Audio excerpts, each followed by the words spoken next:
Welcome to Draft Sickos on the No Ceilings NBA podcast channel and YouTube feed. Whoa, that's backwards. That's terrible. YouTube channel and podcast feed. This is what happens when we do the show bi-weekly instead of weekly. I get super rusty. I am Maxwell Baumbach, and I'm joined by the real star of the show, Stephen Gillespie. Stephen, how have you been the last 2 weeks, man? The way that you could have sent that home is if you were Maxwell Gillespie and I was Stephen Baumbach. That's the way you close that whole loop. Mm-hmm. I'm doing good, man. I talked to you a little bit beforehand, but first week of school has fully been in effect. My wife is teaching now, which means that all of the crud from the kids and my wife caught to me. Thank God that I was able to feel better by Sunday. So I could record the show, but I'm off the heels of being sick. I feel much better now. It's been a weekend, man. I rearranged my office, a lot of good stuff, a lot of productive things. Of course, watched a little bit of basketball. How about you, Maxwell? How's your weekend been? It's been good.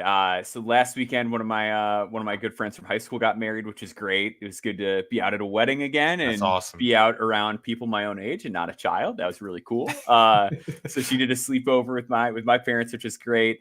And the big news is that my daughter is now officially potty trained. 1 week, no accidents. So we are thrilled over here. We're fired up. We took her to Target yesterday. She picked out. I told her she could pick out like anything she wanted, and she was like leading like either a dress or a Barbie, and like she picked a dress, and it was a Disney like Elsa dress. And I thought it was going to be like $50, but I don't know why. It was like $10. So then I felt like dad of the year because I was like, you know what? You can also get a Barbie. And she was like, what? And I was like, yeah, that's right. I'm the best dad in the world. And it was just because like she happened to pick something that was really cheap, which was great. So I got to feel like dad of the year. And then today my in-laws were in town, and we were like, Morgan, can you tell them why you got your dress and your Barbie? And she said, because I peed and pooped a lot. Did not specify that it was on the toilet, just for going a lot. Was just straight fact. Like, all right, that's that's all right. But where's my Barbie dress in that case? But it's been good, man. Life's been good. Excited for like college basketball to start up though. We're like 82 days away. The NBA schedule release was one of those things too, where I'm like rubbing my hands. Let's talk about why we're mad and excited about the NBA schedule. I'm sure people haven't had enough of that yet. Yeah, that was always like surprising. It's like, all right, I don't know. I like to see who's playing early on, especially the Christmas Day slate's always fun. Gershon Yabusele's coming back to the league. It's a good time. Congrats to Gershon. Yeah. Shout out to the Sixers plugging away at that roster. Yeah, really nice. Well, and like they just had like such like a rebounding sized hole at the 4 that like I really like that pickup for them. But let's get to why we're here. We're doing the second part of the No Stone Unturned wing group, and we are gonna kick it off. We've got 5 guys here, and this is one of these shows where I'm really excited because I feel like our perception of how we have these guys ranked is quite a bit different, which I think is always fun. And I think I get why you're lower on the guys that I'm higher on and vice versa. Sure. Like this is going to be a very fun kind of philosophy discussion debate kind of show. So I'm really looking forward to it. But we're going to kick off segment 1 with a guy I think that we're both quite fond of. Oh, yes. Okay, great. Yeah. So it's time for the Igor Milicic Jr. appreciation station. Because boy, oh boy, am I excited about this guy. So he's a player that we talked about on the podcast during the last cycle as someone that we liked as maybe a sneaky, like maybe he goes in like kind of guy. Igor Milicic Jr. is 6'10". He was at Charlotte last year. He's going to be at Tennessee this year. 12.8 points per game, 8.5 rebounds per game, 1.7 assists to 2 turnovers, 0.7 steals, 1.1 blocks, 48.7% from the field, 37.6% from 3, and 81.8% from the free throw line. Igor is a do-it-all forward. It's 6'10". I'll kind of just lay out my pitch, which like I think he's like a legit dribble pass shoot guy, which you don't get very often at 6'10". And I think he moves well on defense and he knows how to play defense. He's not like the most agile guy in the world, but he knows how to really operate as the low man. It's like a help defender. And he's fluid enough guarding the ball. Like he's not one of those guys where it's like, oh, he's 6'10" and he moves like he's 6'4", but like he moves like a guy who's 6'8", which is like phenomenal when you're 6'10". Like that goes a long way. So with Igor Milicic, I see just the quick sales pitch for him is I see just exceptional versatility on both ends of the floor. And then I'm going to kick it over to you to kind of get into the nitty gritty a little bit. He's like a top 45 guy for me coming into the year. Oof, okay. So let's kind of dig into Igor. What's your just quick overall assessment of him before we, I guess, dive into specifics on it? I think I love how you're setting this up. I think to me, it depends on how you view him positionally. And this is what I think kind of makes him a little bit more valuable than some of these other guys that we're going to be talking about, is because he is 6'10", about 225.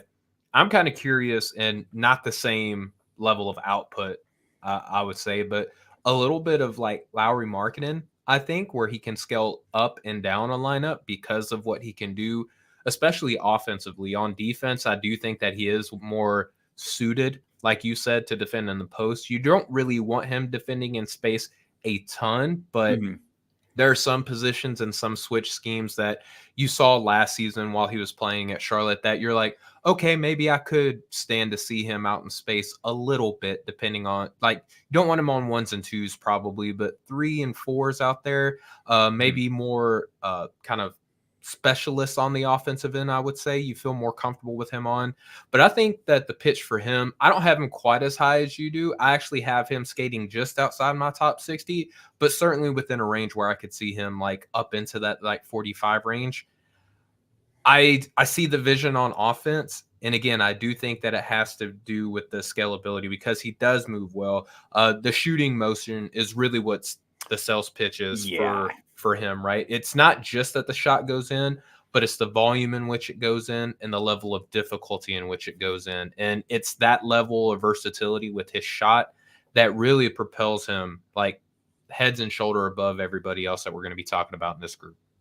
Yeah, I really want to harp on that. So I'm glad you brought that up because that is like such a big part of the sales pitch to me. It's like, he is a legit shooter. And like those are usually when you got a guy that's 6'10" and a legit shooter, like they kind of stink at every other element of basketball. Yeah. Like that, thinking like Davis Bertans. Yeah. And like at the college level, like that's like a whole lot worse than Davis Bertans. Like, but yeah. So Milicic, he hit 37.6% from 3, 80+% free throw shooter. So Charlotte, and I think this is something that's like really important to contextualize with Igor in general. They played at like a glacial pace. Like they played so slow. And Igor is capable of playing faster. Like you can just tell by the way he like moves, like number of minutes he played, like whatever. Like he's fine. Very decisive. Yeah. So he took almost 10 threes per 100 possessions and shot that percentage. But then to your point, like you look at the tape and it's just so functional. Like he's very light on his feet. He can move into a shot really well. His shot prep footwork is very pretty. He's always really balanced. When he catches the ball and goes into a shot, he sets his feet quickly. The ball comes out of his hands pretty fast. Like it's a very just like quick, high release, fast shot that like he doesn't have to just be parked in the corner wide open to hit. He's a real jump shooter. Yeah, I wrote one of my notes that I have here. It literally says he is going to shoot the ball if he has the slightest bit of space. Like that ball is going to go up. Yeah, so he's like a real deal 3-point shooter. But again, like what I think makes him so much more and the other thing I would say too is like, so a little under half his shots from 3 were unguarded and he only shot like 33% on those. So I think there's like positive variance too, as far as like he's probably better than the 37.6. And like the volume is always like volume is king with evaluating 3-point shooters. Like if volume is there, like, you know, they're good. Very especially high volume 3-point shooter. Yeah. For a guy his size, like really, really high volume for a forward prospect, like in general. But the percentage might even be better. The other thing I would say is just, so like if you look at the spot up numbers on Synergy, something I've become a really big fan of is like the spot up 2-point percentage, where it's like basically if you're spotting up and then you get chased off the line, like how efficiently do you score? And he was 68% on those. On drives as a whole, 62.9%, like willing to drive in both directions as well. So you're going to have to close out on him because he's going to shoot threes at volume and he's going to hit them at an efficient level. And then when he gets downhill, he has like a real first step. He takes long strides to the basket. He can get up a little bit. He's not like a crazy leaper, but he can finish above the rim. And he's really good through contact. So like he was another guy like over 60% at the rim in the half court. He's just a real deal. 67.3% on half court rim attempts this year. So like just a legit, like, it might not be a 3-level guy. Like he's not a guy who's going to like show up a bunch of sauce and like dazzle and like pull up in the mid range or whatever, but he's going to score in the two most important areas of the basketball court for an NBA role player, which is 3-point shots that he can either catch and shoot or move into and shoot, and then just get downhill and finish. And like at 6'10", that's hard to come by. Yeah, and the skill level is really there. And I'm glad that you touched on the fact that not everybody needs to be a 3-level scorer, particularly someone that's going to be more like most of their usage is going to come by finishing plays as opposed to like operating and facilitating for others. So, I mean, really, we talk about this with shooters a lot, especially when they scale up into the NBA. It's like, well, what are you going to do when the defense completely sells out on your shot? And with Igor, you kind of trust that he's going to make the right decision. Now, I do hope that at Tennessee, we do see him facilitate a little bit better. I think that that's one area that we saw at Charlotte that you saw glimpses of the processing there. And I would hope that with another year of seasoning, now the scaling up in level of competition and the consistency against that level of competition at Tennessee is going to be a whole new realm for him. But I do hope that we do see Tennessee play through him a little bit more in that regard. Now, there's no shortage of ball handlers on this team this year. So Igor might not be asked to do that, but I do think that the playmaking could stand to be a little bit better. But regardless, this year, I mean, at Tennessee, he's either going to shoot the three. There's a lot of hope for Tennessee's success that he does, perform well at that space because they lost a lot of shooters on their roster. But I do think that it is important that you touched on that as a role player, he can finish behind the line or at the rim. But that playmaking, Maxwell, I think that that's going to be kind of the crux of his stock moving forward. So that's going to be the swing skill for him. So he had like his assist rate was solid. His assist rate was like 11.3, but like a negative assist to turnover ratio. Yep. And it was frustrating because, like you said, like the flashes were there. Like there were these moments where like he would make some really good passes, especially like the stuff that really popped to me. Like obviously, like he can do the connective, like hot potato, like whatever stuff. Yeah, the next pass. He can do that. But the stuff that got me excited was the stuff where it was like he would be either posting up or sort of like facing up, and someone would make a more spontaneous cut, and he would just like laser a bounce pass to him, or like find an interesting angle using his length that most guys can't do. And that was really exciting. But then he also just had too many like dip on his chip moments of like, all right, I'm going to try and do, like sometimes like, all right, you're not Nikola Jokic. Like you might be a little bit better than like your standard passer at 6'10", but like some you're of the not stuff, Sabonis like, or Şengün yet. Yeah. Like some of that stuff was a little like, okay, I don't need you to do that. Well, that and the fact that like there were some where he would try to like live action, like create for himself and others. And you don't want to diss the process because I do love when players want to go out there and explore the studio space and figure out what they can and can't do, because so like you want to be able to show that you have the propensity to do more, like a Keegan Murray did, whenever he was escalating up at his time at Iowa. So I'm not mad at that, but you want to see the results be a little bit more consistent than what they were for Igor at Charlotte. And I don't know with the personnel that he's going to be playing with at Tennessee if he's even going to get that level of opportunity. But I hope that he does make the best of the chances that he does get.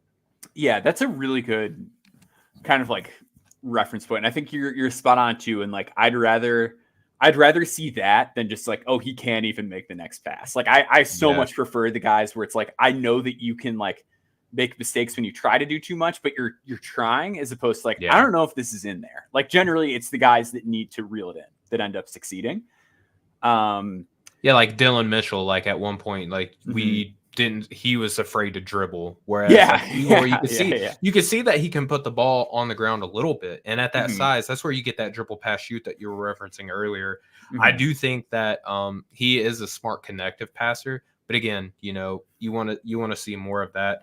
And I think that he just moves so much more fluidly than I think that for the listeners and the viewers that haven't seen him play, Mm-hmm. you're probably hearing Igor Milicic, probably like, a white dude from Europe, right? 6'10", 220, Yeah. so probably a little bit stiff movement. No, this dude is like, he's pretty good at coming on off of screens. He's a quick release guy. He can create a little bit for himself down in the block. He does have some good vision. It's just that it comes with limitations, I guess. Yeah. And like for the article, I got to talk to Greg Polinsky, who's an assistant coach there, who prior to being at Tennessee, he was a scout for the Nets and then director of player personnel there. And then he had that same role at the Pistons. Like, this is a guy who's like scouted draft for 20 years. And like one of the things he said about Igor was like, he's so graceful, like paraphrasing here, but he's basically said like, he's so graceful. Like he looked like he was moving on ice skates. Like when I put on the film, like it's just so like pure and like fluid and seamless. So yeah, let's talk about the defense a little bit. The first thing I want to touch on is the rebounding. Like he's a good offensive rebounder. Love the rebounding. But defensively, like my goodness. So this is like where the pace thing comes into play. Per 100 possessions, he grabbed almost 17 rebounds. So like this dude can really control the glass. And like he did that often, like playing alongside another like 6'10" player. Like it was a lot of him and Deshaun Jackson out there at the same time. So like this was not a situation where like there was no other rebounding. And even like Lucite Patterson is like a burly guard. So like Lucite's like positionally. Yeah. So like he is like a real deal rebounder. So like he's gonna rebound like a 5 from the 4 spot. And I do like believe that he can guard 4s in the NBA. Like I truly do. I think that he's good enough in his stance that like it just feels like guys have a really hard time getting past him. Like one of the clips that I used in the article was a clip of him being ISO'd against Mark Mitchell from Duke, who's like a guy who's like not the greatest shooter in the world, obviously, but like has a pretty good handle, like is really strong or whatever. And like Mitchell just like could not get around him and ends up just getting stuffed. Like he forces a shot and gets a shot blocked. The combination of like his hand placement, lateral agility, and like fluidity that like when guys counter or just throw something different at him, like he doesn't get like behind the ball ever, like guarding in front of it. Like he's not, Chet in terms of like how quick or anything like that he is, but like he just doesn't get shaken and he gets off the floor really easily. So I feel like his contests are always really good. Like I love how he can test shots even when he is playing further off the ball. Like it doesn't feel like, oh, he was too deep off of him. Like that was a guy like Julian Strother. When he was against Gonzaga, I always felt like, dude, you were playing so far off the ball. Like you were not going to be able to contest if this guy pulls up. And like with Milicic, that's not the case. And then, rotationally, I think he's like really sound, just on top of everything and like doesn't make mistakes. So I like him quite a bit on that end. And I do think that he's like going to be able to play the 4 in the NBA. And I think this is why your stock on him is a little bit higher comparatively than what mine is, because in my notes, I do think that he can get beat on drives a little bit, but I do think that he has decent recovery tools. I don't know what his wingspan is, like as far as like plus whatever, but I think that he uses his tools really well, that if he is guarding a more quick player, that he can recover decently. I do think that he is, once to the point that you made earlier, once he's in front of somebody, it is really difficult for him for the offensive player to score on him, which is why I do think that he does offer a little bit positional versatility. I do think that he does need to play a little bit more physical and maybe get a little bit more strong. I don't know if I want to throw out the arbitrary 10, 15 pounds of muscle and you'll be good to go, but like maybe just a little bit more mass to his game and a little bit more strength would serve him well on defense. I just think that he's a fine defender. I think ultimately you're going to want him to be a team defender, and I don't think that he's necessarily going to be a detriment. Now, it depends on what the defenses want to do, and that's why I'm incredibly interested in scouting him this season at Tennessee, because not only against more consistent high levels of competition, but also what's the lineup going to look like, right? Like, is he going to be the 4? Because Tennessee has Felix Okpara transferring in from Ohio State, and there are some people that think that Igor is going to be most valuable playing the 4. I'm curious to see if Tennessee gives him some minutes at the 5, because I do think that he has the size and the length. If he can get a little bit more stronger. Mm-hmm. Maxwell, we know how much the NBA values like that stretch 5. Like if he can give valuable minutes at the 5, that's what I'm ultimately interested on seeing what Tennessee does with him kind of personnel wise on that defensive scheme. Yeah, I think that could be interesting. I think he's most interesting to me if he's a jumbo 4, but I do think like if he looks good in minutes where they play him at the 5 in the SEC, I think that could be something that you could talk me into. Could he be like a Dario Saric 5 in the NBA? That's a guy I think about with him. I think I also just think like this is like it's not like a direct comp in terms of skill because like they were so much different as prospects, but like later career Harrison Barnes, where it's just like he's a good offensive player and he is a good defensive player and he shoots and he rebounds and like doesn't get cooked and like that just has value. Like that's the guy I think about a lot with him, or like a guy like PJ Washington is sort of like a better version of that. But like those are the guys I've been thinking about as far as like if this really gels. That's kind of what it looks like. But yeah, I think that like a Dario, like where it's like the smaller lineup and then you've got some other stuff around him to insulate him a little bit and it could work. That could be interesting. I think, to your point, like so much of it's just going to come down like what his role looks like on this team this year because you have a lot of talent. You've got Zakai Ziegler back, who's like elite college point guard. You've got Igor. Johnstone Dubar is another guy that a lot of people are really high on who transferred in from Hofstra. He's like a threes and dunks ND wing with good size. He's a Bartorvik darling. Yeah. Yep. You've got another Bartorvik guy, Chaz Lanier, who like is another just threes and dunks. Love Chaz. Guard. Yeah, we like him. You got Cameron Carr in there.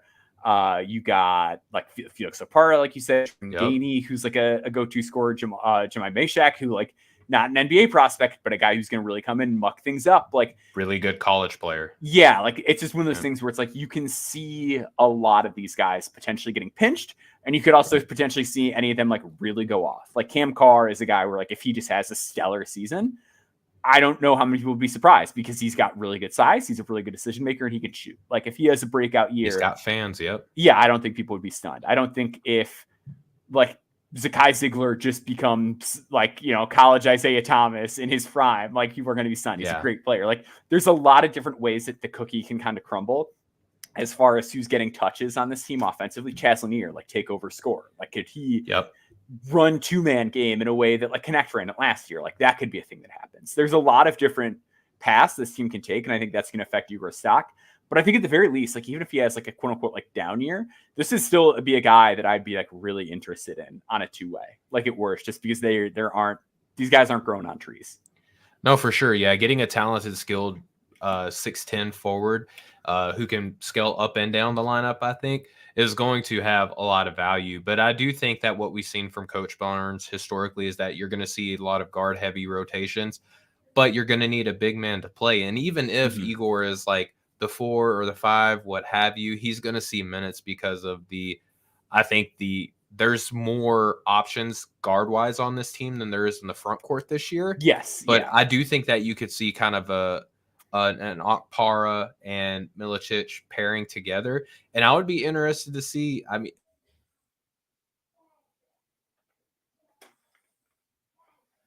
have lost you a little bit here. And I just cut out. I'm so sorry. Oh, you're good. You're back. What's up? Yeah. No, I was just going to say that I was just saying that I think that the versatility that Tennessee could have in playing a good high-low combination between Igor and Okpara could be a heck of a lot of fun this season. And, we always want to see 4-5 play at any level of basketball. I think that it would be exceptionally fun for Tennessee this year. For sure. I'm right there with you. So we are going to take a quick break. And then we're going to come back and talk about Caden Pierce and Amarri Monroe. So stick with us. We'll be right back on the other side.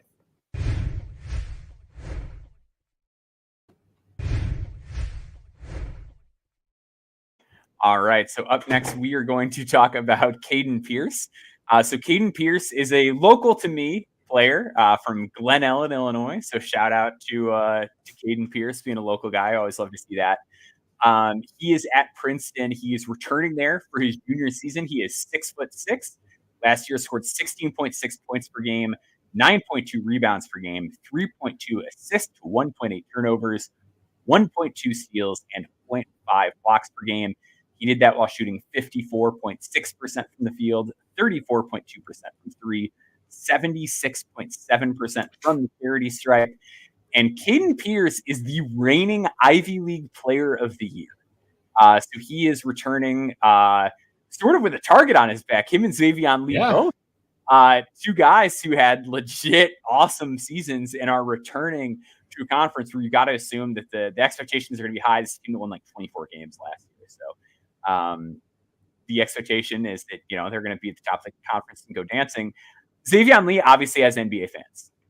There's that. He's really good. He's really good in a way that like NBA guards are really good. He's very athletic. He's very bursty. He's very fast. He can really shoot the three. He's very poised. It's like the other guy that I watch on that team, and I'm just like, this is not normal looking. Like this is not look how a lot of NBA guys necessarily look in terms of how the production is generated. But man, he's good at basketball. And when guys are that good at basketball, it's like, all right, we got to talk about him from like an NBA lens. Like you got to give him the tip of the hat, and especially in a series like No Stone. Caden is high, super high feel. I think that's like the most important thing to note about him is he's just like a very high field player. So I interviewed him and Brett McConnell, who's the associate head coach there. And like, I've done a bajillion player interviews at this point. That call felt like I was interviewing two coaches at the same time. Like he is really, really sharp in a way that like a lot of guys aren't. Like a lot of players, most of the players I talk to, look, generally like tear down the fourth wall a little bit. Generally, schools and agents don't want guys doing interviews if they're guys who are not going to do well in an interview. Right. So generally, the guys that I get to talk to are guys who do a good job and know how to present themselves. Caden's he's really sharp. So you're telling me the Princeton kid is a really intelligent guy? They don't let guys like me into Princeton. So he was really smart, super high field, but also like a really good vertical athlete. So yeah, I really like Caden. I know you kind of came away really impressed with Caden as well. So I'm going to toss it to you. Like, what's sort of your general overview with Caden Pierce as I do some quick relocation on my end here?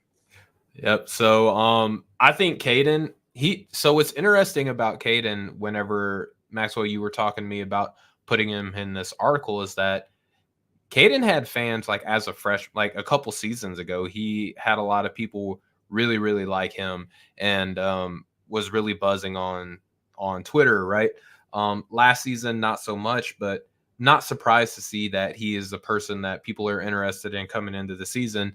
And I think a lot of it is for the more obvious reasons, right? He is very intelligent. He knows where to be on the court. I think playing with Xavion like really sharpened his off-ball skills a lot, but there's a little bit more on-ball smoothness and fluidity to his game than what my recall kind of remembered. And it was surprising to go back and look. I think Maxwell, whenever I was watching his film and I sent it over to you and I was trying to come up with like players that he reminds me of, and forgive me for the boring white guy to white guy comparison. But I was like, there's a little bit of like Gordon Hayward to this guy's game. And I think it's because that he can attack the basket with either hand and finish with either hand. I love that. There's some players that we watch and it's like, you're on the left side of the court, you finish with the right hand on the inside, not just because you're drawing the foul, but because you're like crappy at finishing with your left hand. I don't know. It reminds me of like that J. Kyle Mann tweet where he's like, I feel like at a certain age, like you appreciate an entry pass, like an over the top entry pass at a whole new level. I feel like I'm the same way, but like you finish with your outside hand on a layup. Like that's the age that I am right now. When you're on the right side, you finish with your right hand. I love that Caden does that. I do feel like he's a solid athlete, but I don't know if I would go so far as to say he's like a very good athlete. What's interesting to me though, Maxwell, is like the shot is good, but doesn't it seem like a little hitchy at the top? Like it's like multi-parted and not in a great way. And I think that's why his efficiency isn't as like knocked down as what a lot of people would want to see it as. But he does possess nice touch. Like when he's like operating in his mid-post game or, countering to what the defense is showing. He possesses nice touch, man. I love Caden's polish. I think that this past season was such a good, showing for him. And I'm excited to see what he looks like this year.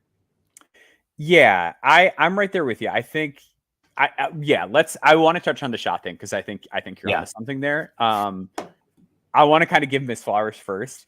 Sure. So I think one of the big things I want to touch on with him is his physical strength. Like we talk all the time about how important physical strength is. Like he's got a really nice, and I don't even know if it's that he has like so much a great first step, is that he's a very decisive driver. He's got great timing. Really good at using the stampede dribble. Like he's really good at like knowing I'm getting the ball. This is where the seam and the rotation is. And if I start running the second I get my hand on that ball, I can get to the rim. Without traveling. Yes. Yeah. So he was very good at the rim in the half court this last year. 61.3% at the rim in the half court. And that's where 60% of his half court shots came from. The stuff where I'm like, oh, it looks a little funky. Post ups. He will post up smaller guys a lot. But like one of the clips I used for the article is like him posting up a bigger player. Like he'll just like post up a 6'10" guy occasionally. Whoever's lined up. And still get a bucket. Like the dude is like really powerful. Into the athletic good length too. I think the wingspan is going to be really impressive. Yeah, I am optimistic that between like just the way he rebounds and some of that stuff, like that hopefully the wingspan comes back good. The bounce thing, like he had 19 dunks this year. Like he's one of those guys where it's like that's a lot of dunks. Like that downhill pop, he's got like a real vertical explosiveness off 1 and 2 feet that helps him score at the rim.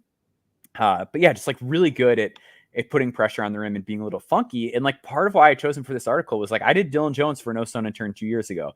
And at the time I was like not super bullish on Dylan Jones as an NBA player. Like I thought he was interesting. I was like, yeah, maybe he can get there if he gets in better shape or does this or that. But the bottom line is like, if you're just really skilled and really good at basketball at a certain size, like somebody's going to bite. And a lot of times you end up working out. And like that, like I saw so much Dylan Jones in Caden Pierce. It's not a direct comparison, but just in terms of like how they produce in totality. I think the biggest difference is that Dylan is so much more clever and like mobile with the ball in his hands. Where like Caden, it's a lot more like quick decision making, where Dylan is much more of like a genuine advantage creator. Like Dylan can run a ball screen with a lot more like pizzazz and flash and more counters. He has a slicker handle. He sees the floor quicker. He's a better live dribble passer with both hands. Like he just has certain stuff in his bag that Caden doesn't have. And I think and when you pair that with the mental processing, it's a different level, right? Caden's also really sharp, but he can't like set guys up the way that Dylan can by like creating an advantage first. It's a lot of like within the flow of the offense stuff. But what I do like about his passing, like really positive assist to turnover ratio. There were some passes that he made where the offense became a little bit more like wide open, like a play broke down. And then he still made a great read out of that and found somebody. And like those are the passes that you see where it's like, okay, this isn't just a function of Princeton's got this really good offense and he knows how to operate within it. He does.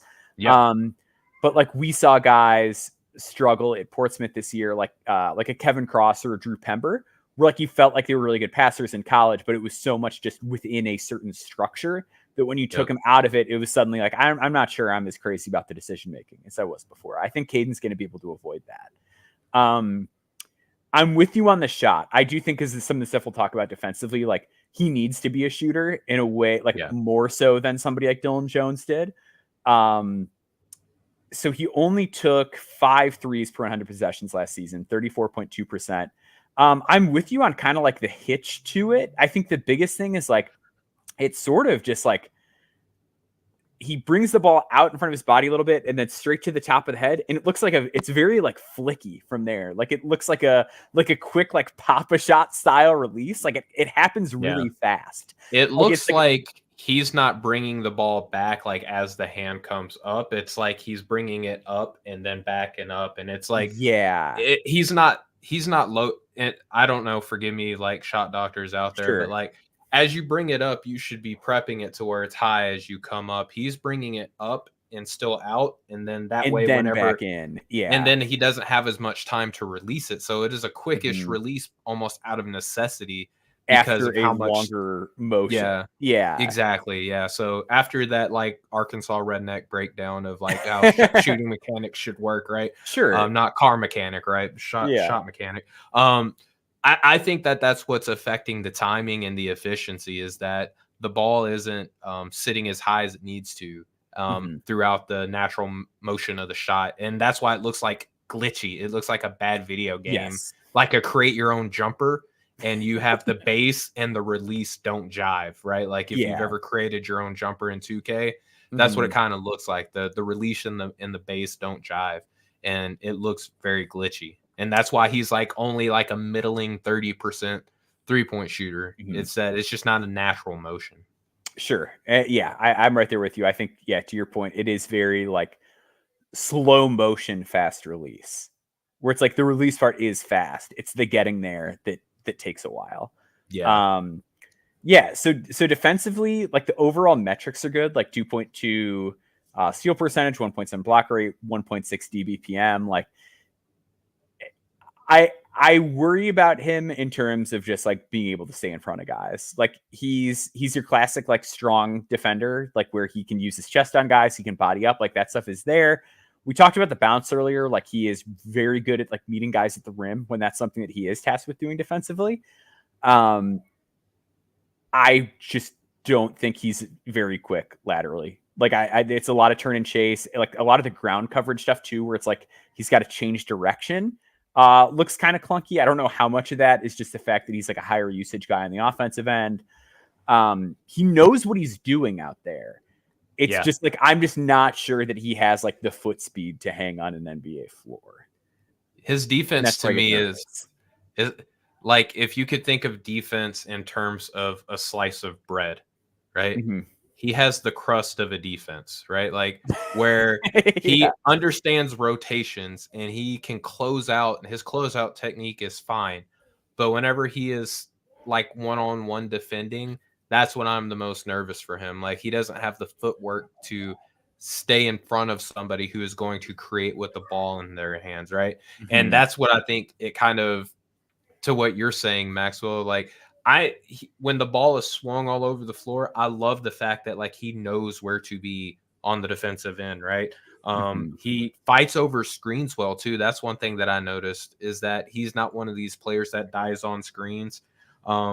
Solid on closeouts. His rotations are fine, but his footwork puts him behind the play that he just does not have the recovery skills to compensate for. So that's ultimately where I am with him defensively. It's like he's like the crust of bread defensively right now. He doesn't have the middle.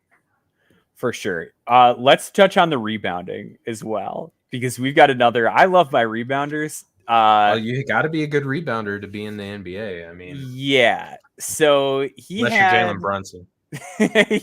He's got some other stuff I think that compensates for it.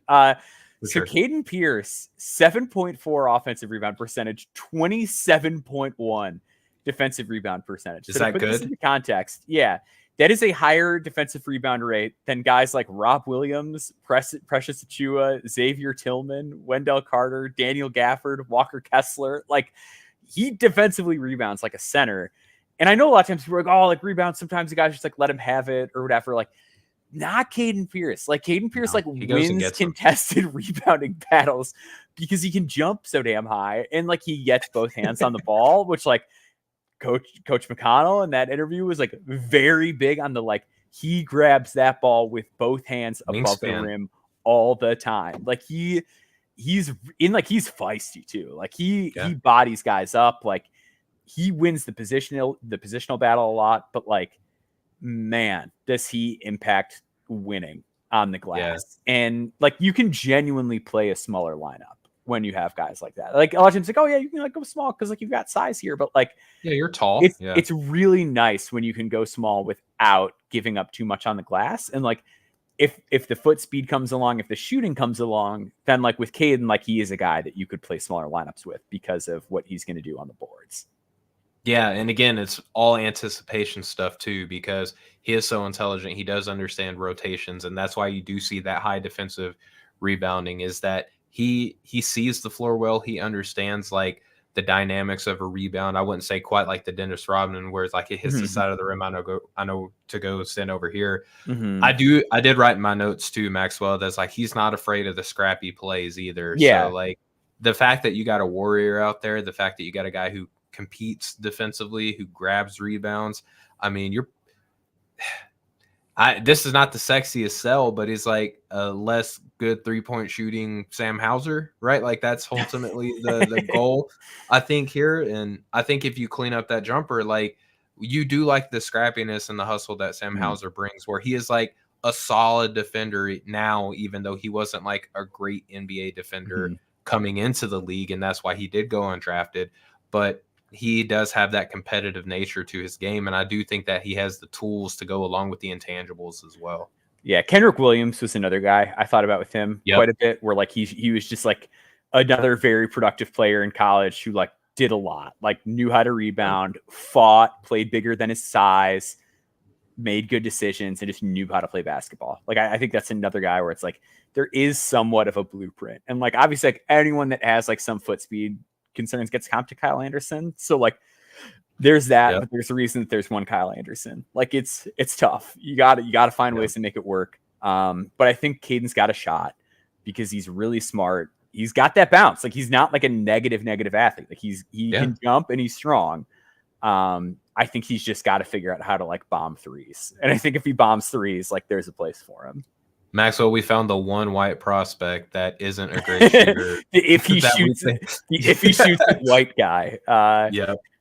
So let's move over to our next guy. Really interesting player, Amarri Monroe from Quinnipiac. So if you are like, wait, who's Amarri Monroe? We talked about him on the podcast last season. He used to go by Amari Tice, now going by Amarri Monroe, as a testament to his mother. People were saying that she was really excited to see that he was playing under that last name now, which is really cool. Like I love to see stuff like that. So Amarri Monroe played at Quinnipiac last season. He's going to be a junior. He's going back to Quinnipiac this season. 12.9 points per game, 6.9 rebounds per game, 0.9 assists to 1.8 turnovers. So definitely something we'll talk about there.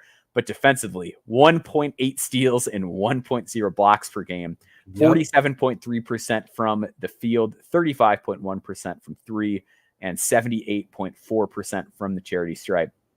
My kind of quick sales pitch on Amarri Monroe is I think he's a stellar defender. Like first off, like I think his block and steal rates were both 3.7. Yeah, they were well over 3. Yeah, I think they were like 3.6 and 3.7 or somewhere around there. Yeah, really close. Yeah. So he really knows how to play defense, and like he's very, very physically up to the task is how I would put it. Like he can jump. He's strong. He's 220. Strong, I like my strong guys. You're going to see a lot of common through lines. Guys who rebound, guys who are strong. Amarri Monroe, another one of those guys. But like can move his feet well too, like solid hips, really long, uses his length well, good like responsive coordination in terms of like if a guy throws a counter, like he doesn't get like dusted or he doesn't sell out on stuff. I was really pleased with like how little like nonsense there was with his on ball defense, where there wasn't a lot of like, he got beat because he reached or he tried to play from behind. Like I thought he was pretty good about that stuff for the most part. Guarded 21 isolation possessions per synergy, and teams scored 11 total points on those 21 isolation possessions against him last season. But what really makes him interesting is his off the ball work. 2.8 total stocks per game, but like really good timing and passing lanes. Great shot blocker in a way similar to like what I liked about Neat Clifford a lot, where it's like that's sort of like what I call like the bonus feel shot blocks, where it's like I'm guarding my man over here. I see this player coming toward the mid range, and I know that I have the timing and athleticism to come and block him from behind in the mid range. Like there's like a lot of that stuff where it's like you're just not getting that out of most defenders. That's something that he's able to do because of those tools and because of that awareness and just like the motor to go do it. I think offensively, I have quite a few more questions. Oh, the one like knock I'll give defensively is I do feel like he can be a really overzealous off-ball defender. Like I feel like he plays so far off the ball at times that I'm like, I know you can do this at Quinnipiac, and like even then, there's times where like teams make him pay for doing that, but it's like, you don't need to be at the elbow on the strong side of the floor when your guy is in the corner. You know what I mean? Where it's like, you will be so far off the ball, like getting thirsty to make a play. And it's like, I don't know, maybe your team can like scheme around that. Maybe that's like what you're being asked to do. So like, I never want to knock a guy too hard for like, hey, if that's what the coach wants, like you never know. But man, does he like really cheat defensively at times. But again, like very, very productive and really good on the ball. So I like him a lot defensively. And I think between the physical tools and like the motor, it's NBA stuff. Yeah, I think if I could equate the defense, it's like, you know how like geniuses are really bored in school because they know so much and they're just I don't know. It's like, that's what I kind of like think of Amarri Monroe is defensively sometimes. And we see this with like a McDaniels or an Eason or what have you. It's like, I'm so good defensively that I'm probably just going to get bored every once in a while and just try to make things interesting. And then we see them translate up and they reel it in and they're like, oh, they're actually really good defenders. They could just gamble in college. No big deal. But I think if we could touch on Amarri's offense, I think that he's got pretty good shooting touch, man. I think he's got good awareness and floor spacing. I do think that he does show some nice cutting instincts. The release, I wrote that it's a little low, but after further review later on in my same notes, it's like more of like a push motion shot. And I think that is where like the efficiency dip lies a little bit. But I do like that he's not afraid of contact. He goes after a ton of rebounds.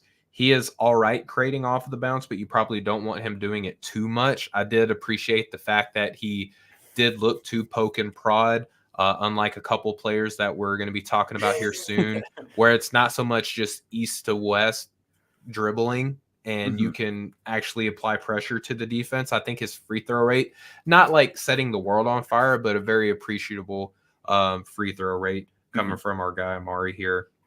I do like that he looks to finish with either hand.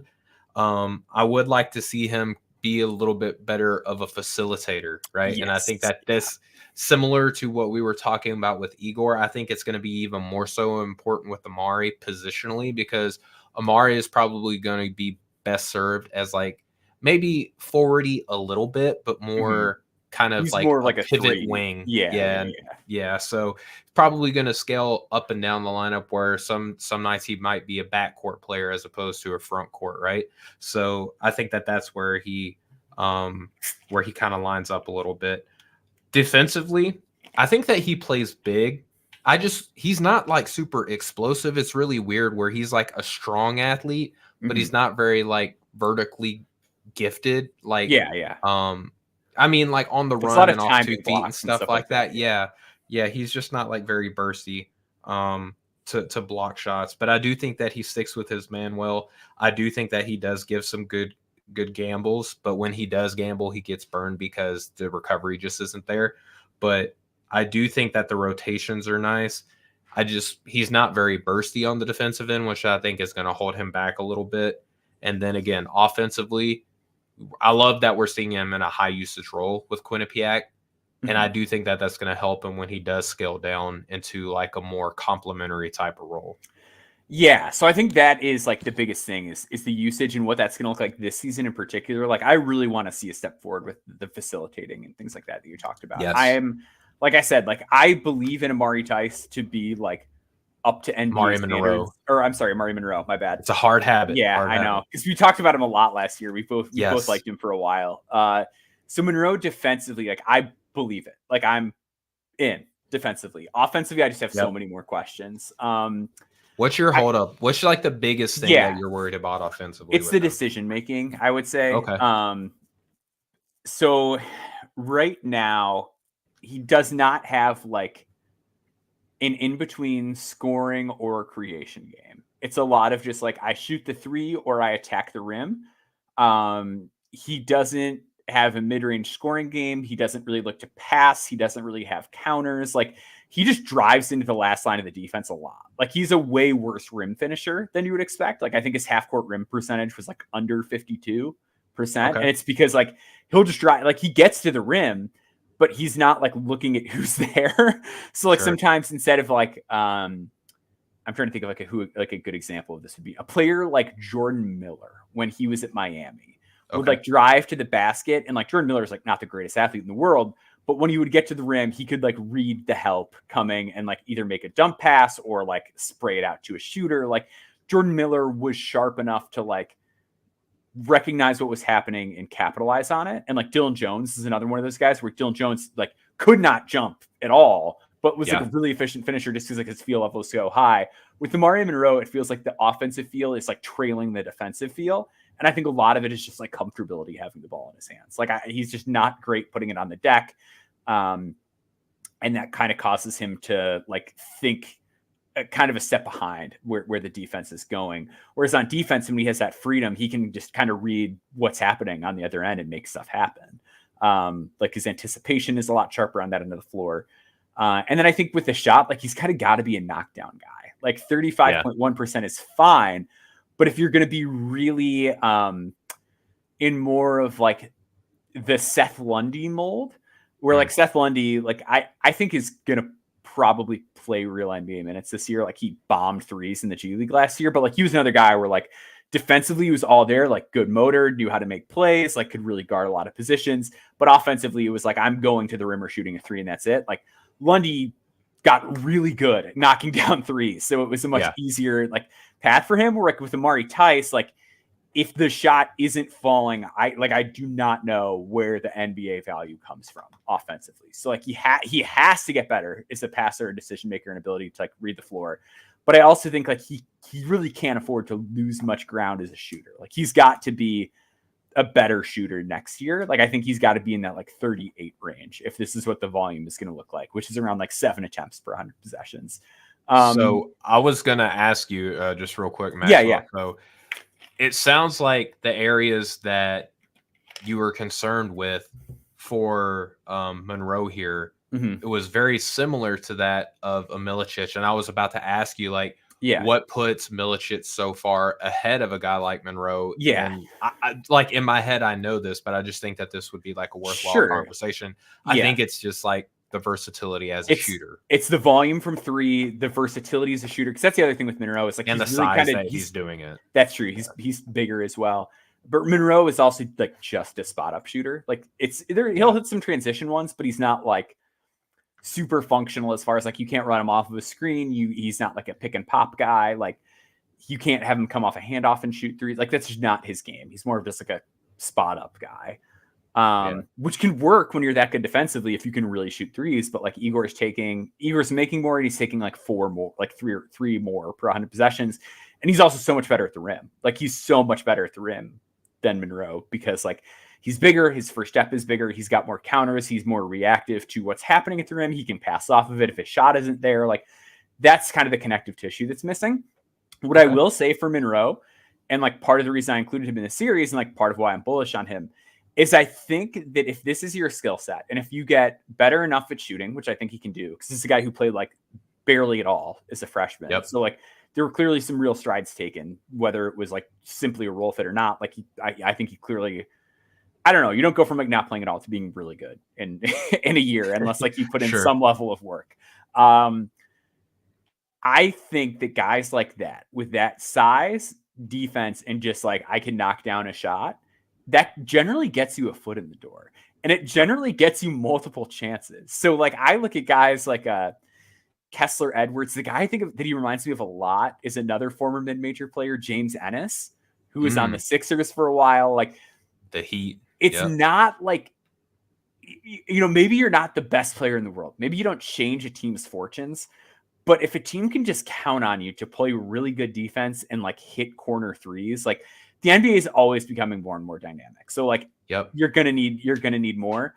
But like teams are willing to keep kicking the tires on guys like that. That's why Kessler Edwards just got another 2-8. Like he was another guy with like a pretty poor assist to turnover ratio. Like when he came out for the draft, like if Monroe can just like continually make, like he's got 2 years. Like he's got 2 years to just get like a little bit better at shooting, a little bit better at passing, and I think he's gonna get real looks. Yeah, I think that that's totally fair. And I think that when you're looking at those types of guys, that's a perfect comparison.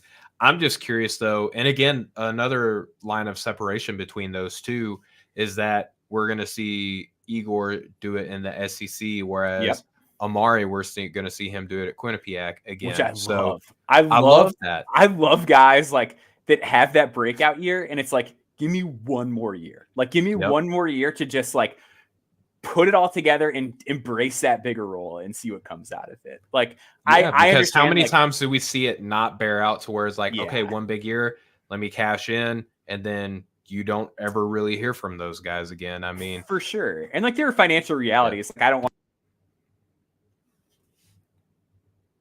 I think I lost your audio there, Maxwell. I do not hear you. Oh, we're back. Well, yeah, like, I don't want to like tell a guy what to do when it's like an important monetary decision for them on a personal level, but like just purely from a basketball standpoint, I really like when guys can just really expand on what they did the year prior, and Monroe's going to have the chance to do that. We're going to take a quick break. We're going to come back. We've got two players that are really interesting, including one that we're going to have a bit of a debate on, a guy that we're on, so that'll be really fun. So stick with us after the break. We're going to be talking about Missouri's Jacob Cruz and Boise State's Javan Buchanan. We'll be right back.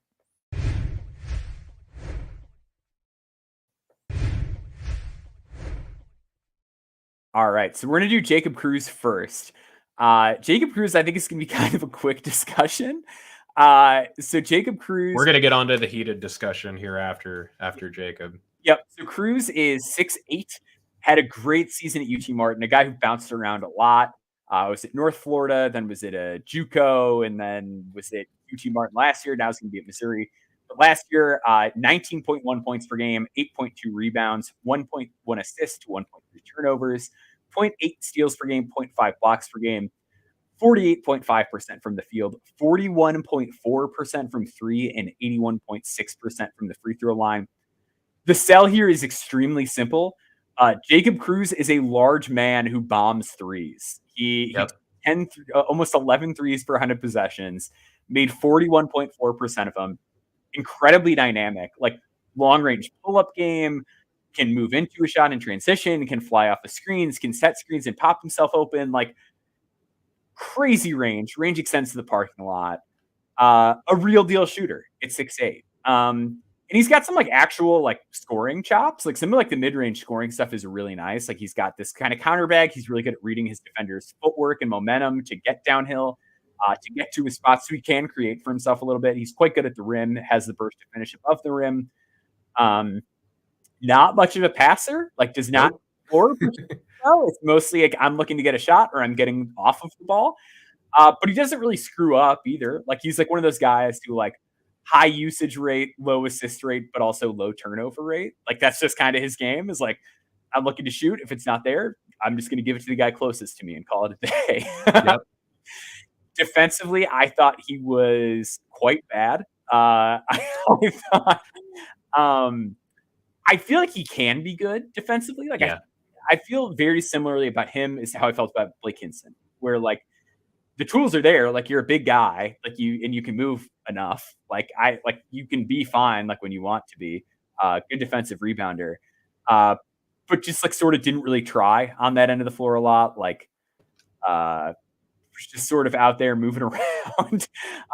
Attentiveness in ball screens was like another thing that's like a little concerning. Like you wouldn't recognize screens, or like he'd be a little sketchy on switches or things like that.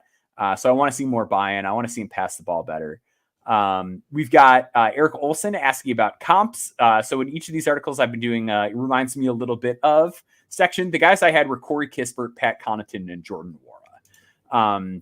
Where it's like, if he can really buy into the defensive stuff, maybe you get something closer to Corey Kispert, who was also a guy who came out when he was older. But I also think like he might just be Jordan Nwora and be overseas in a couple years, because he's a guy that can like really shoot the ball. But if you can't do other stuff, it's hard, even if you've got real size and you rebound. So I would say that would be like my concern about him. The other thing is he's going to be 25, like a month after the draft. So it's tricky. Like he's got to really latch on fast. But as we saw with Blake Hinson, as we saw with Brandon Carlson, tall shooters are guys that get two ways no matter what. Like they just get them. So as long as he like doesn't have a bad year at Missouri, he should get one. And like the guys, like I wrote in my Jaden Ledee article last year, like the guys who stick when they come in older are guys that are like have positional size and shoot a lot of threes, like your Duncan Robinsons, your Sam Hausers, those kind of guys. So like, I do think there is like a real path for him, which is why I included him. I also think it's kind of a boring discussion because it's just like, it just is what it is. You know what I mean? Like there's not a lot of meat to dissect, but what are your thoughts on Jacob Cruz? Yeah, not too far different. I mean, he looks like he spent his virtual currency on 2K pretty well. You know, wears a headband, got a tattooed sleeve, wears a sleeve on his shooting arm, right? Like he's a cool looking player with you know, with a cool, you know, skill set. You know, he shoots, like you said, from the parking lot. Does get, like most shooters, does get locked into some bad shots. Has a little bit of a handle, but doesn't use it for creation for others at all. Soft shooting touch, gets to the rim pretty decently. Yeah, well. He does. I do think that he's not just like a stationary shooter. Like he's not just coming off the screens and letting them rip. I do like that Blake Henson comp because Blake was a lot like that as well. Does throw up some wild misses, hit some wild shots as well. So you kind of, he's going to be the ultimately like, no. Okay. All right. All right. Good. You know, has the range on a shot. Has some back to the basket stuff as well. Uses his length, I think, against some smaller matchups, pretty decent. That will need to develop into at least a connective passer. I have that. Yeah. Not super consistent once he's in traffic. Does not play 6'8" all the time. Dies on screens, but I do like that he does at least compete defensively on one-on-one matchup. Yeah. If you ISO him, he's gonna like take some pride. Yeah, he moves his feet well enough, I think, to be a good team defender if he really locks in, and is a decent rebounder, right? So a lot of the same things that you were touching on, Maxwell. I think that anybody, when they put on about 10 minutes of Jacob Cruz, you're going to get a real good feel for who this guy is. Like, you don't have to go and look at what he was like in high school or what he was like, you know, at UT Martin compared to North Florida or anything like that. Like, Jacob Cruz is who he is. It's just like, what's the magnitude of it going to be? Like, is he going to be a knockdown version of himself like this year? And I think Missouri is going to be an interesting kind of like incubator for a lot of players this year, because it's just like they just went and got a bunch of dudes, right? And I'm really curious to see how the Tigers look as a unit. But I think Cruz could be the ultimate like boomer bust factor for like the productivity on this team, because there's going to be some players that are going to occupy the paint. They were really smart to get a guy like Jacob to kind of open the floor up for them, so long as he's getting like significant playing time. Yeah, and like the playing time, I think is like a real honest, like good point. Like I know like a lot of people like clown on Missouri and they didn't win any games in the SEC last year. It's like, that's true, but like you look at the roster this year and it's like you've got like Tony Perkins is like a real high major point guard. You've got Mark Mitchell, who's like you're good like perimeter defender. But then it's also like you've got Marquise Warwick, who's like an electric scorer. You've got Tamar Bates, who's a real shooter. You've got Caleb Grill, who's a real shooter and has proven it at the high major level. Like both him and Tamar Bates, it's like you've seen them at Indiana and Iowa State. So like, I don't know. Like it's one of those things where it's like I can see a situation where like Jacob Cruz is like not starting on this six team, man, and like they're rolling with like those five, because like those guys like have a little bit more like other stuff to them. Like I don't love Tamar Bates as a defender. I don't love Caleb Grill as a defender, but like we've seen them earn real minutes. Also don't love Jacob Cruz as a defender. Yeah, exactly. Like we just haven't seen that from Jacob Cruz. Like should he? Yes. Like physically, is he capable? I believe so. But like I don't know. Like he, for whatever reason, it didn't work out in North Florida. Like we just have to really hope it works out here. I'm hoping it will. Like I said, like I think there is, like to your point, some real like boom potential. Like if he shoots like that, my goodness, like if he's putting up 18 a game at Missouri and shooting 40% on high volume, like he's for sure gonna be like an elite camping fight. But like if he could be a really good combine dude, like I'm really and we want him to succeed because he is like the definite. He is going to be such a fun, interesting player if he puts it together for Missouri this season. Yeah, so like I really want him to succeed, because like any guy that just like bombs through, it's like the Rob Dillingham thing. He's like, you know what I mean? Like different type of player, obviously, but like you love to watch Rob Dillingham just because it's like it's an electric experience, and that's how it is best. Like Jacob Cruz invokes a similar feeling, even if he goes about it a very different way. Very fun player. Yeah. let's get to Javan Buchanan. So Javan Buchanan. That's for last, folks. Yeah. So this is, I completely get it. I'm just going to say it up front. Like, I get having reservations about this guy. So I am in love. Javan Buchanan is 6'7". He's from Boise State, transferring up from Indiana Wesleyan, an NAIA school. I'm kind of hoping he's like the Riley Minix this year, as far as like NAIA guy that like really gets himself on the map. 20.5 points per game, 6.5 rebounds per game, 2.6 assists, 2.2 turnovers, 1.1 steals per game, 1.1 blocks per game, 51.9, 35, 84.5 splits. So he had really good true shooting percentage on super high volume on one of the best NAIA teams in the country. Was an NAIA first team All-American last year. Will now be at Boise State. So interesting backstory. Was 6 foot tall and like chubby during high school. So like didn't really get any recruiting interest, sort of shot up and then like had a really good senior year, but like was still sort of overweight. Ends up going to Indiana Wesleyan and then has just a stellar college season as a sophomore. His freshman year was good, but like he'll tell you himself, like his decision-making just wasn't there yet. Like he became more of a student of the game. That is why he was much better as a playmaker as a sophomore. He continued to get in better shape, really honed in defensively and got better there. Actually played at the same high school as Brooks Barnheiser. So like kind of a cool. Fun tidbit. We've got our second Lafayette Jefferson High School prospect in the mix here. So yeah. So if you want to be covered in No Stone Unturned, you know where you got to go to high school now. Yes. So with Javan Buchanan, to me, the bet is 6'7", NBA body, NBA athleticism, guy who can do a lot of stuff, and you hope that you pare it down and make it functional to an NBA role. Yeah.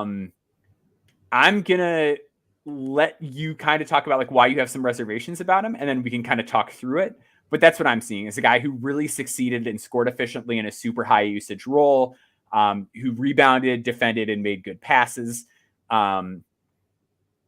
And then I'm going to kind of let you give the stuff that's like a little like, I don't know about this. Cause I think it's really important to talk about. And I agree with what I'm like pretty sure you're going to say based on the scout stream that you did. Yeah. So that scout stream that you're talking about, for those who don't know, Maxwell, I started a project kind of last Wednesday where utilizing Twitch, trying to help grow the platform there a little bit and utilize some of the things that they're able to afford us.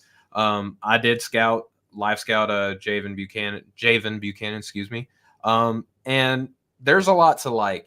First notes that I took on him was good shooter, does move east to west a lot. I do like the fact that he's comfortable dribbling the ball, but there's like a lot of east to west. He's real comfortable dribbling the ball. He's really comfortable dribbling the ball, but it's not like going to the basket. It's like not so much. There's like little productivity to the dribbling. He does, like a lot of college players, when they do have that like physical advantage, he does put his back to the basket a lot. Like whenever he has the ball in his hands, he can get to the basket, but it's not like it's because, okay, I'm going to put the ball away from you and put my butt into you, and I'm going to strongman my way to the rim. He doesn't look to crash the glass a ton from what I saw in the games that I did watch, which was a little bit concerning for me. But I do think that offensively, the shot mechanics look like he is going to be a good shooter on volume. He just really needs to kind of like string the consistency together now. Yeah. And that's, how you're saying like he does a lot well, just not a lot of things great. I'm going to get to the defense here in a second, but I think in order for him to really stick as an NBA guy, that shot has to be the bread and butter because the mechanics look good, the range looks good, the confidence looks good.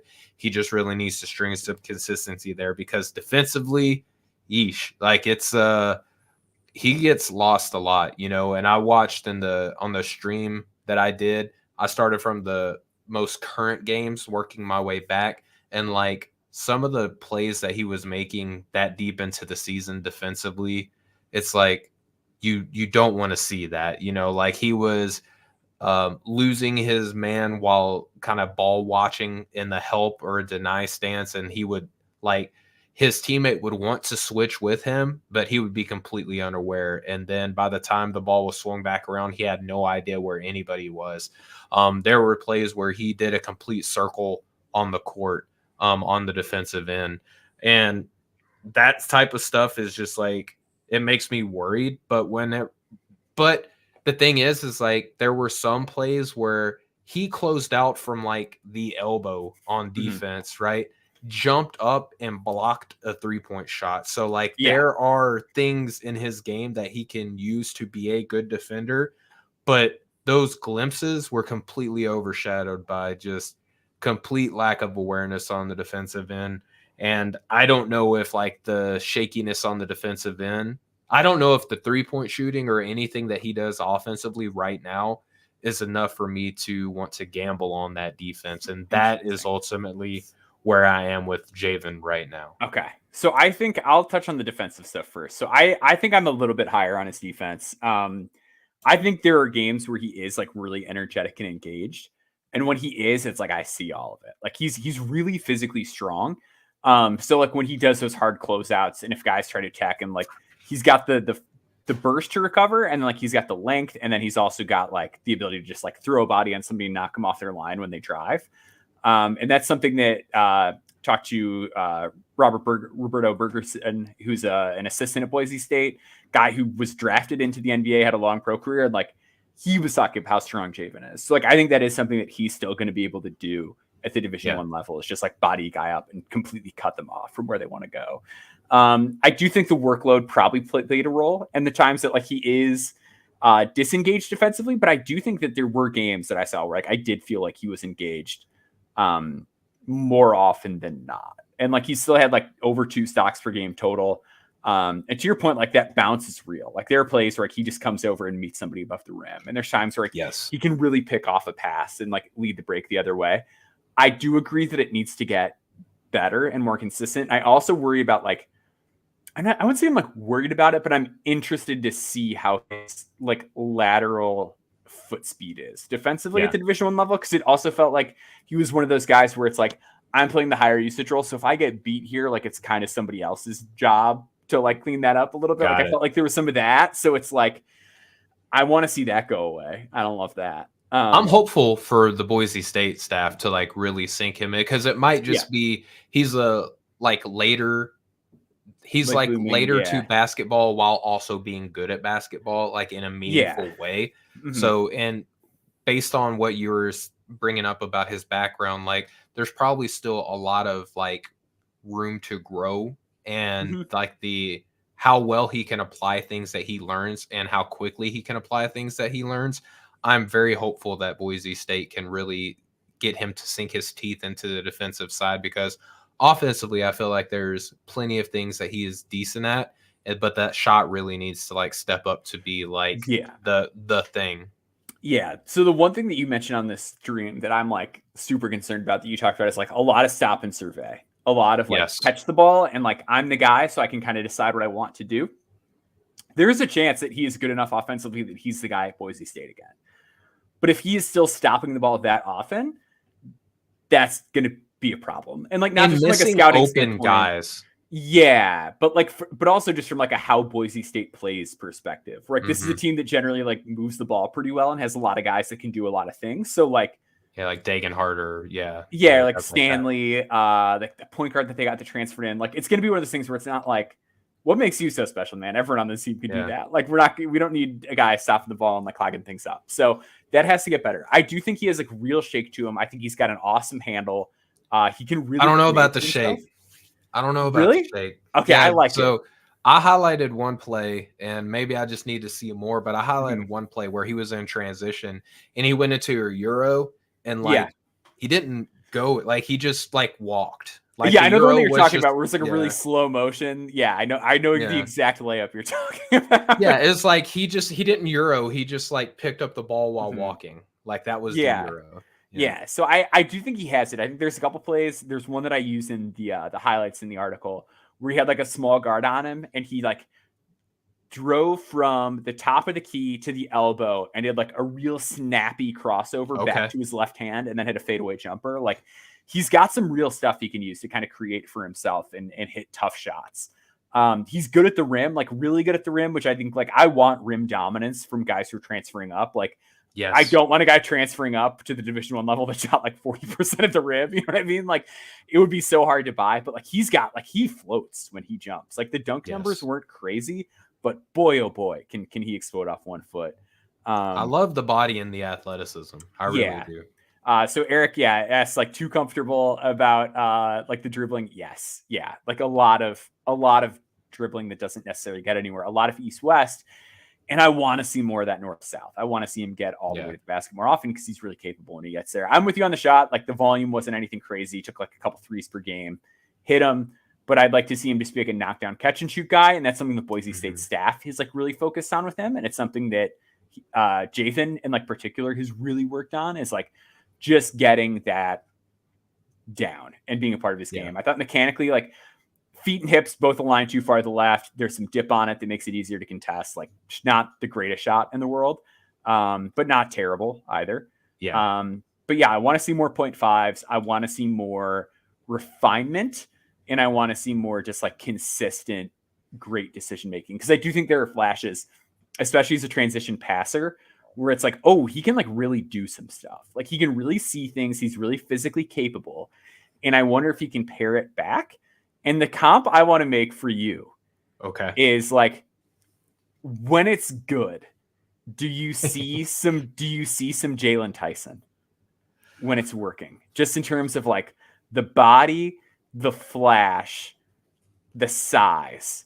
Like, is there some Jalen Tyson in here where it's like this is a guy who just like has that combination? That's not fair to anybody because I love Jalen. I know you love Jalen Tyson, but it's like kind of like why I want to make that sell to you is it's like some of the same gripes I had about Tyson I have about him, where it's like occasionally he makes a decision where I'm like, oh come on, like sometimes he tries to do too much pretty stuff and I'm a little annoyed. Sometimes defensively he's not as engaged as I want him to be, or he looks a little heavy on his feet. Like I feel like a lot of the same flaws that I felt about Javan were ones I felt about Jalen Tyson. Now it's different because Jalen Tyson was playing in the SEC and not the Crossroads League, which is a great league for the NAIA level. He's been a better defender too, and that's what I think. Like the big thing that set immediately when I think of like, because I don't imagine you're specifically talking about like California Jalen Tyson. I'm talking specifically about him at Cal, because I think the luxury he had with Jalen was that we got to see him play the smaller role at Texas Tech, where we got to see him like show that he could buy in a little bit more defensively and show that he could knock down shots off the catch, which I think was like something that we really liked about Jalen, was that we know that if it's like, well, if a team's only going to let him catch and shoot, we've seen him do it. But like we haven't with Javan. Well, Jalen too, I felt like his playmaking took like a step to a whole nother level. It did while at California. So I think that comparing him in that, I think I know where you're getting at though, is like, I think comparatively, like their bodies are very similar. Mm-hmm. I think both high usage guys. Yep. They're both high usage guys.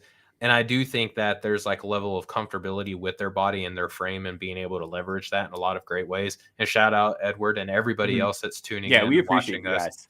Yeah, we love being able to do this. Like even during like the quote unquote downtime that we're getting to talk about 5, no stone guys. Like this is fantastic. It's a great way to spend Sunday evening. But I don't see a lot. Okay.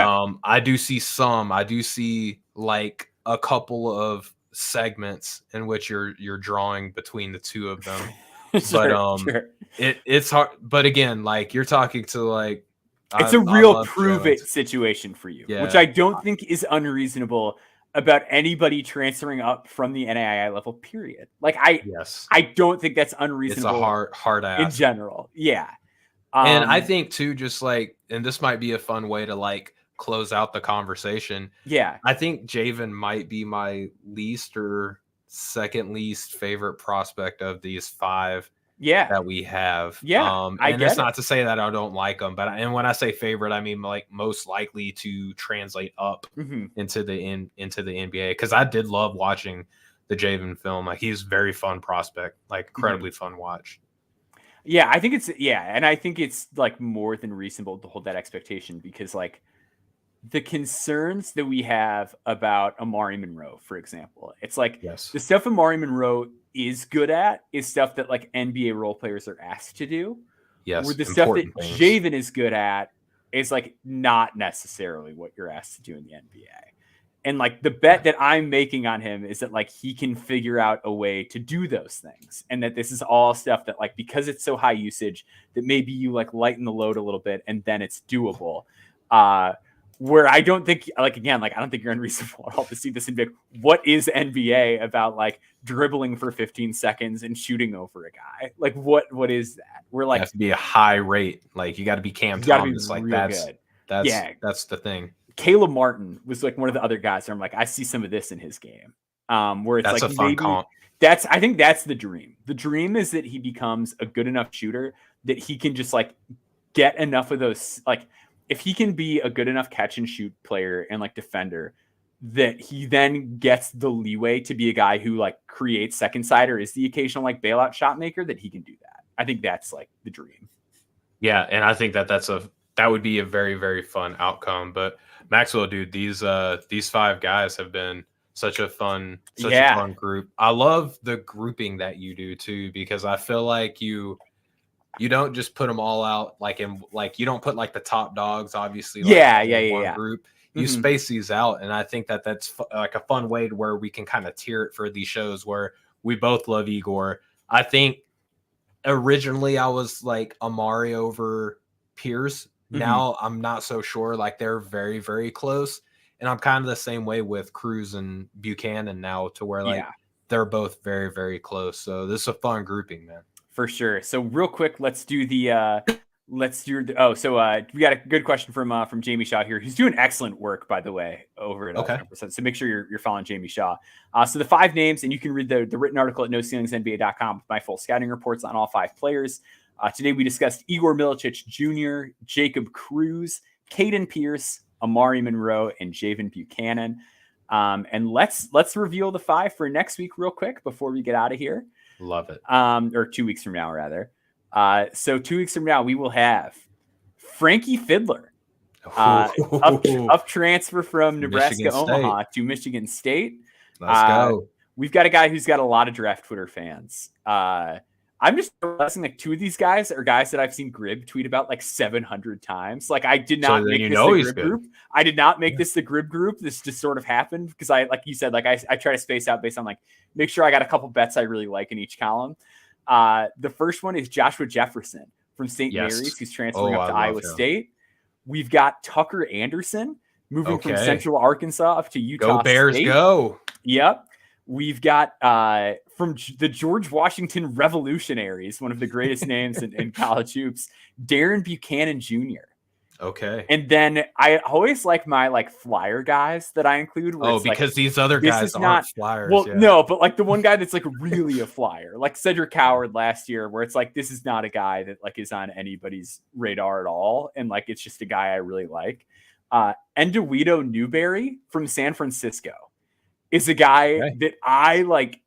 I really like him. And I think he's got like a puncher's chance to be one of those like guys that works his way up and really puts together a really good season. So he's a guy I'm excited about as well. So next time around, those are the 5 names that we'll be discussing. Stephen, anything that you want to plug or that you've got cooking? Yeah, I'm just I'm trying to nail down some consistency. I have a dentist appointment Wednesday, so I don't know how I'm going to feel, but I am trying to continue the Twitch scout along sessions. I promised 3 player scouts on Twitch this past Wednesday, and I lied to everybody. I was only able to do 1, and it's because like when I scout, I lose track of time. I scouted Javan Buchanan on the stream, just the stream, in which case I don't show everything that I do. I try to make it as consumable as possible. And we spent over an hour scouting Javan Buchanan, so I didn't want to do a Lord of the Rings marathon scouting all 3 players. But I'm still trying to nail down the 1 player that I will promise that we scout together, and we might throw in some more. But just anyone who has Twitch, and if you don't, like, I will not judge you at all because I haven't had one until very, very recently. But No Ceilings NBA on Twitch, and we'll continue to try to help grow that platform there. and I'm just having fun continuing to scout these no stones and the rest of the guys that I have, like the hundreds of prospects that I have in my database. But there's been some other cool stuff come out too, man. Like Rucker just got done with the Formula Zero camp, which was phenomenal. Like a lot of people have been singing praises of the players that have been in that. I know Ignacio has had some pretty cool news come up as of late. There's been some great things happening for No Ceilings, even in the quote unquote dead time of our season. But yeah, man, just continuing to scout away. How about you? I know that you're still reaching out and talking to a bunch of people. Yeah. So we still got, No Stone part 3 in a week and a half for the wing group. I finished like all the scouting for No Stone now. So I'm done with like the guards, the More Stones article for an NC Plus. Like No Stone is like kind of done on the scouting front for me, which is great. Like I still have to do the article. Still got to try and interview guys and all that jazz. But that feels like really good. So that's about it for me. So follow Stephen at Stephen G Hoops. Follow No Ceilings at No Ceilings NBA. Thank you guys so much to all of our listeners to have people like Jamie Shaw from On3 in here. JV Stats, Eric Olson, like all of our regulars, Edward Zhang throwing some comments in here too. Like we appreciate you guys so much, not just for joining, but for participating. Like it's such an honor to chat it up with you guys on a Sunday in the off season, talking sleepers. So Thank you all. We'll be back in 2 weeks, but make sure you subscribe, like the video on YouTube, rate and review on your podcast app of choice. And we'll see you guys again in 2 weeks. Much love.